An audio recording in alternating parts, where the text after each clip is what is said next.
What's good, YouTube? It's your boy Church Boy V back with another video. Today we're gonna check out this video with CBN, I think. And as always, they try to go against us followers of Christ, try to go against the Bible, go against Christianity.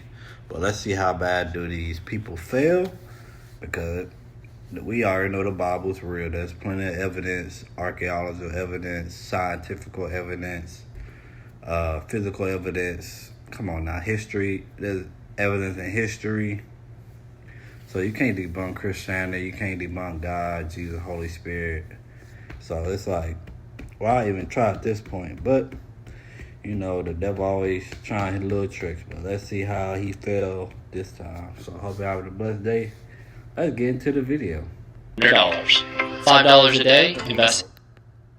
Sarma Velamuri grew up in India as a devout Hindu, and he saw Christians as, quote, morons, his words. Oh, wow. In fact, he was so passionate about it, he decided to just read the Bible to prove his point. But then something unexpected happened. Here's what he had to say in a clip from the latest episode of Radical Revelations. Take a look.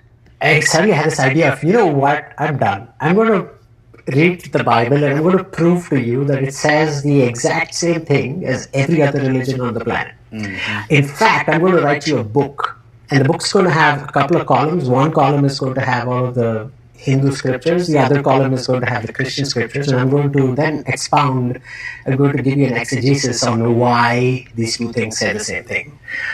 So I started reading the Bible because I was just angry. I started reading Ecclesiastes, which is not a very typical place to start reading the Bible. Most people, I don't think, read Ecclesiastes. It's frequently a go-to book for me. And I discovered that Ecclesiastes actually answers a lot of questions that were raised by Hinduism.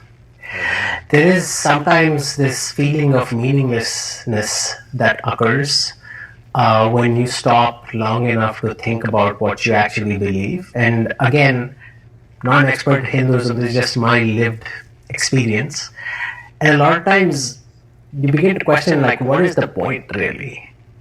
If it's all cyclical, it's all syncretistic, like, truth is relative, even evil, evil is not really evil because all the evil people and evil creatures or demons, they're just really doing their jobs. Mm-hmm. So, how can you find fault with them?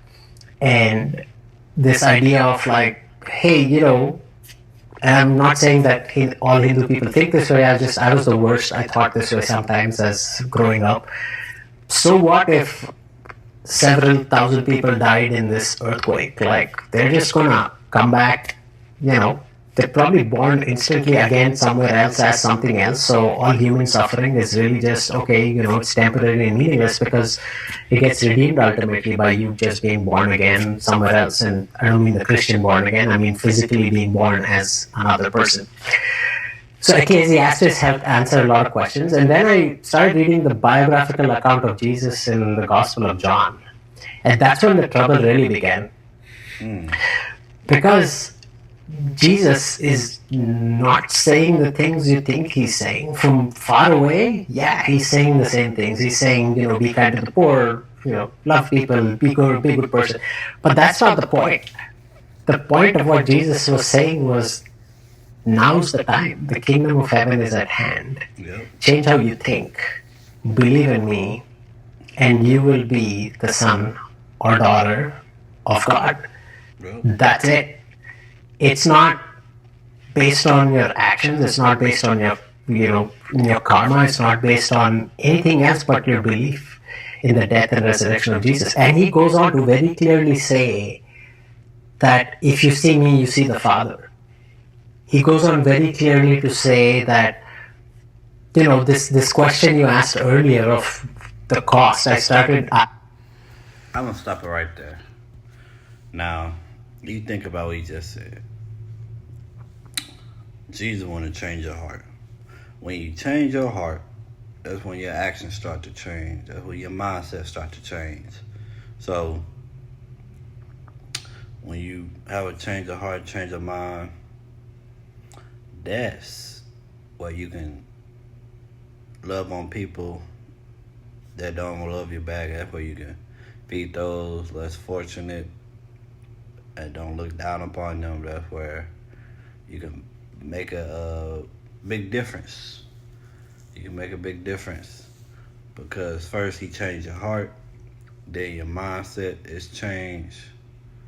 Now you looking at life at a whole different meaning. So I'm glad that he actually read the Bible and it actually changed his point of his what ideology. It changed his mind because when you start reading that word, it gonna change you for the better. So I'm glad that he did read the Bible and the Bible changed him. And hey, the Bible's the truest thing you can read, man. Tell you about life, tell you how to change, tell you what to do, how to do it. Sure, you learn so much in the Bible. And hey, if it's sure gonna change you continue to read it, you're gonna continue to change for the better. So I'm glad he did that.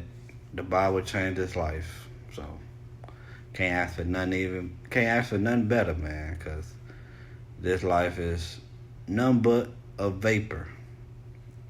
So we got one life to live, living for the King, living for God, Jesus, and Holy Spirit, and you'll be all right. So y'all take care. Y'all let me know in the comment section what y'all thought of this video. Y'all have a great weekend. Y'all stay safe. We out, man.